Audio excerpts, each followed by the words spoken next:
राधे राधे। हरे कृष्णा। कैसे हो आप सभी लोग? आशा करती हूँ आप सभी परम मंगल में हो गए, स्वस्थ हो गए, अच्छे हो गए।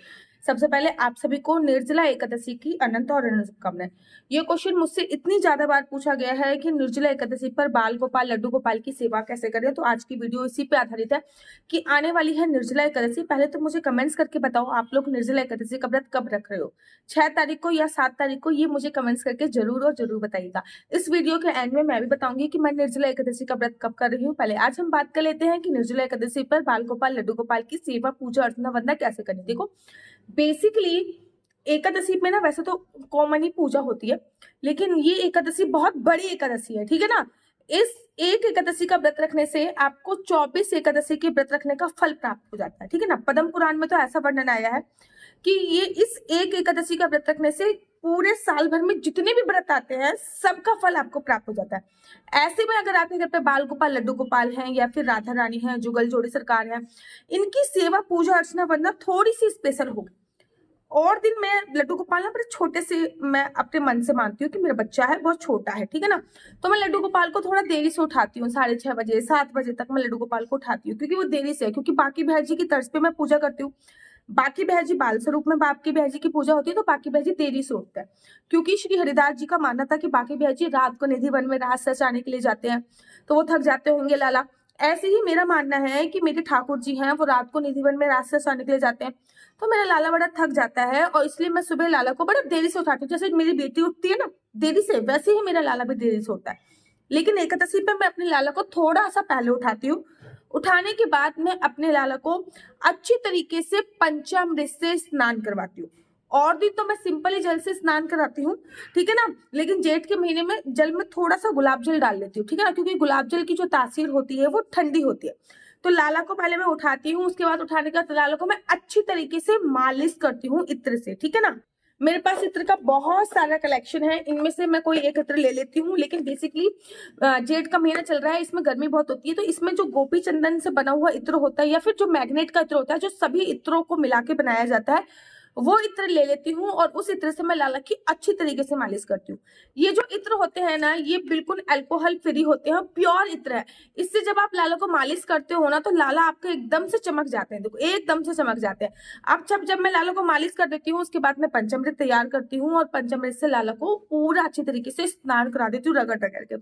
अगर मेरे मन में ऐसा भाव आता है कि लाला को पंचामृत से स्नान कराने के बाद लाला को थोड़े चिकने हो गए हैं, तो उनमें मैं आप लोगों को पता है जो चंदन होता है, चंदन के जल से स्नान कराती हूँ, क्योंकि चंदन के जल से लाला को स्नान कराने में गोपी चंदन लगाया पूरे शरीर पर, और गोपी चंदन के बाद फिर लाला को स्नान करा दिया, तो लाला का जो चिकनापन रह जाता है, कभी कभी दही और घी से लाला चिकने हो जाते हैं, तो वो हट जाता है। उसके बाद मैं लाला को पीले रंग के कपड़े पहनाती हूँ, ठीक है। अब पीले रंग के कपड़े अगर आप में सामर्थ्य है और आप कैपेबल हो, तो इस दिन नए पीले रंग के कपड़े पहनाइए, क्योंकि भगवान श्री कृष्ण जी को पीताम्बर धारी बोला जाता है। नए पीले रंग के कपड़े पहनाइए, बट अगर कैपेबल नहीं है तो कोई भी पीले रंग के कपड़े पहनाइए, लेकिन धुले हुए होने चाहिए। लाला के कपड़े एवरीडे धुले हुए आपको पहनना चाहिए। उसके बाद व्रत आपका है, लाला का नहीं। पूरे दिन उनके सामने एक अखंड ज्योत जला के रखिए, क्योंकि बहुत बड़ी एकादशी है। वैसे तो मैं हर एकादशी पे ही अखंड ज्योत जलाने की बात बोलती हूँ, लेकिन हर एकादशी पे अखंड ज्योत नहीं जला सकते, तो एटलीस्ट निर्जला एकादशी पर सुबह सुबह ही अखंड ज्योत जला दीजिए। अखंड ज्योत जलाने से पहले थोड़ा सा उसमें आप इत्र जरूर डाल दीजिए। इत्र से क्या होता है, माता लक्ष्मी आपकी तरफ आकर्षित होती है। थोड़ा सा इत्र डाल दिया आपने, अखंड ज्योत जला दी। अब आपने पूजा अर्चना वंदना करने के लिए बैठे, निर्जला एकादशी की पूजा अर्चना वंदना करी। इसके साथ साथ लाला को खाने के लिए दूध हो गया, ठीक है ना। व्रत आपका है निर्जला, लाला का नहीं है। व्रत आपने रखा है, लाला ने रखा। मैं बेसिकली एकादशी, कोई भी एकादशी हो, किसी भी एकादशी पे भगवान को अन्न का भोग नहीं लगाती। अभी तो कोई कोई लगा सकता है, सबका अपना अपना अलग अलग भाव होता है। मैं अन्न का भोग नहीं लगाती, क्योंकि मेरे मन में ये भाव आता है कि लाला बहुत छोटा है, ठीक है ना, और एकादशी वाले दिन अन्न में पाप आके समाहित हो जाते हैं, और मैं ये लाला को भोग नहीं, तो मैं नहीं भोग लगाती। लेकिन ऐसा नहीं कि मैं लाला को बिल्कुल भूखा रखती हूँ। उनके लिए मैं सारे फ्रूट्स का इंतजाम करती हूँ, जूस का इंतजाम करती हूँ। जैसे कि ये एकादशी है, इस एकादशी पे लाला का जो प्रिय भोग है वो है आम का भोग। ठीक है, भगवान श्री विष्णु को इस एकादशी पे आम का भोग लगाया जाता है, तो मैं लाला को आम का भोग जरूर लगाऊं। आम पन्ना हो गया, बेल का भोग हो गया, खीरा हो गया, ककड़ी होगी। ये खीरा ककड़ी ठंडी तासीरता की चीजें होती हैं, तरबूज हो गया, खरबूज हो गया, इनका भोग आप जरूर लगाओ। उसी के साथ साथ मैं साबूदाने की खिचड़ी का भोग भी लाला को लगा लेती हूँ। ठीक है, फिर मैं तुलसी जी की परिक्रमा करने के लिए जाती हूँ निर्जला एकादशी में, तो लाला को भी अपने साथ ले जाती हूँ, वहीं पे लाला को आसन पे बिठाती हूँ और तुलसी जी की बहुत अच्छी तरीके से परिक्रमा करती हूँ। अब लाला को ना मैं आकने के बाद सबसे पहले मैंने भोग लगा दिया, लाला को थोड़ी देर आराम कराती हूँ। उसके बाद फिर मैं वहीं पे विष्णु सहस्त्रनाम का पाठ सुनती हूँ और माला से अपना मंत्र जाप करती रहती हूँ। पूरे दिन डिफरेंट डिफरेंट टाइप की चीजें अपने लाला को भोग लगाती हूँ। लाला का मैं व्रत नहीं रखती, पानी दिन में 3 से 4 बार देती हूँ, दूध पिलाती हूँ, लस्सी पिलाती हूँ, फल का भोग लगाती हूँ, आलू का भोग लगाती हूँ, शकरकंदी का भोग लगाती हूँ। 3 से 4 बार मैं भोग जरूर और जरूर लगाती हूँ। फिर शाम की पूजा के वक्त मैं क्या करती हूँ, एकादशी वाले दिन ना, वैसे तो मैं 12-1 बजे तक एकादशी वाले दिन सोती हूँ, लेकिन अगर निर्जला एकादशी है तो कोशिश करती हूँ कि पूरी रात जग सकूं। लेकिन लाला को पूरी रात नहीं जगाया जाता एकादशी वाले दिन, लाला को तो समय पे ही सुला दिया जाता है। तो लाला को मैं क्या करती हूँ, समय पे ही जब भी उनका सोने का टाइम होता है 8 साढ़े 8 बजे, दोबारा से उनके सारे वस्त्र उतारती हूँ। उसके बाद फिर आराम से इत्र खोलती हूँ और इत्र से लाला की हल्के हल्के हाथों से मालिश, अंगूठे से मालिश नहीं होती है लाला को, क्योंकि अंगूठे से थोड़ा सख्त मालिश होती है। हल्के हल्के हाथ से अपनी अंगूठियां उतारती हूँ, फिर लाला को मालिश करती हूँ। और ये वाला इत्र से ना मेरा लाला इतना चमक जाता है, इतना चमक जाता है रात को। फिर मैं उनके पैरों को दबाती हूँ और उनके जो भी चंदन वंदन का लेप लगाया होता है वो हटाकर नाइट सूट पहनाती हूँ, दूध का भोग लगाती हूँ, थोड़े से ड्राई फ्रूट्स खाने के लिए रखती हूँ, सुला देती हूँ। अराउंड 9:30-10 बजे तक मैं अपने लाला को सुला देती हूँ। तो निर्जला एकादशी पर ये होता है कि मैं कम से कम फ्रूट्स के भोग 3-4 बार लगाऊंगी, साथ ही के साथ मैं आलू का भोग लगाऊंगी, साथ ही के साथ मैं इस टाइम पे दूध का भोग लगाऊंगी। वैसे तो आम का भोग सबसे ज्यादा जरूरी होता है, लेकिन निर्जला एकादशी पे भगवान को आम का भोग अवश्य लगाइए। खीरा ककड़ी तरबूज हो गया, खरबूज हो गया, इन सब का भोग। व्रत आपका है, लाला का निर्जला व्रत मत रखवाइएगा, वो बहुत बहुत ज्यादा छोटे हैं।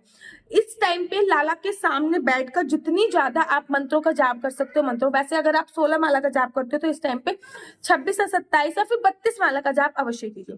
निर्जला एकादशी आपको 6 तारीख को करनी है या 7 तारीख को, उसके लिए ऑलरेडी वीडियो मेरे यूट्यूब चैनल पे आ गई है। बेसिकली मैं क्या करूंगी, मैं 6 तारीख को फलाहार खा के व्रत रखूंगी, मतलब पूरे दिन अन्न का सेवन नहीं करूंगी, क्योंकि 6 तारीख को पूरे दिन ही एकादशी है।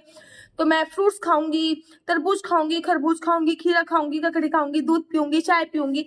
लेकिन 7 तारीख को मैं निर्जला व्रत रखूंगी। तो आप लोग चाहो तो आप लोग भी ऐसा कर सकते हो। मेरी तरफ पे कि 6 तारीख को फ्रूट्स के साथ व्रत रख सकते हो और 7 तारीख को निर्जला व्रत सकते हो। मेरा नंबर आपको नीचे स्क्रीन पे दिख रहा होगा, मेरा नंबर है 4/9-20-25-65। I repeat again, 4/9-20-25-65। आपका बच्चा जॉब करेगा या बिजनेस करेगा? बिजनेस करेगा तो किस फील्ड में बिजनेस करेगा?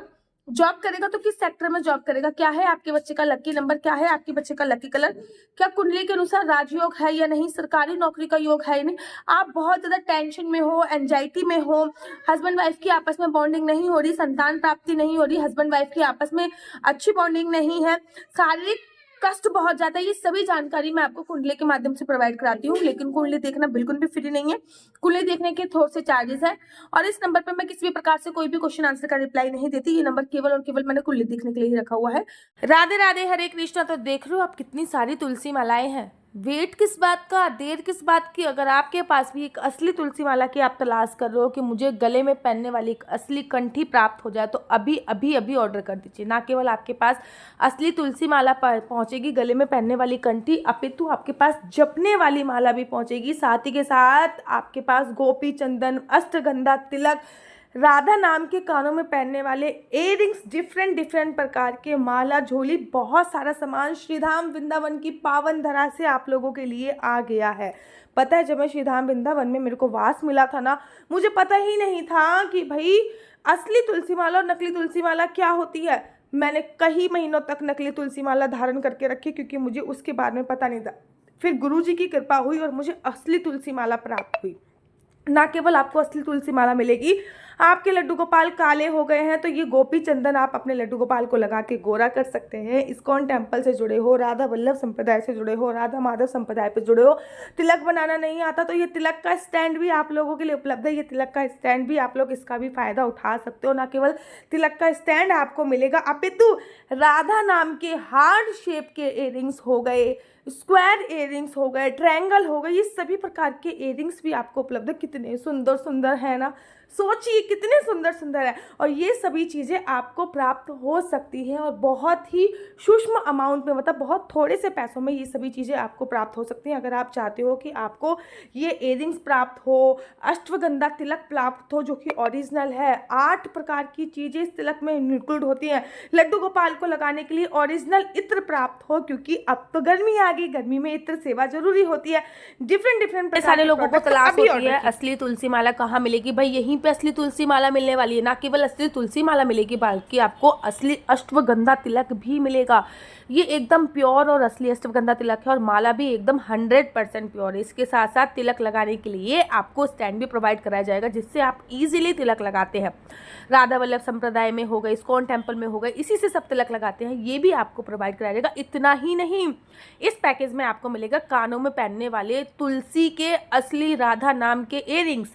कानों में पहनने वाले तुलसी के असली राधा नाम के इयररिंग्स आपको मिल रहे हैं। साथ ही के साथ आपको बाल गोपाल लड्डू गोपाल को लगाने के लिए असली इत्र भी आपको इसी पैकेज पे प्रोवाइड हो रहा है। जल्दी से हमारी तरफ से मिलेगा आपको लड्डू गोपाल के लिए एक छोटी सी तुलसी माला, वो एकदम गिफ्ट होएगा। मतलब 500 रुपये में 6 चीजें आप बात की। श्रीधाम वृंदावन से डायरेक्ट आपके घर पे आएगा। डिलीवरी चार्ज आपको अतिरिक्त देना पड़ेगा। इस पैकेज का प्राइस है 500 रुपये। राधे राधे, हरे कृष्णा।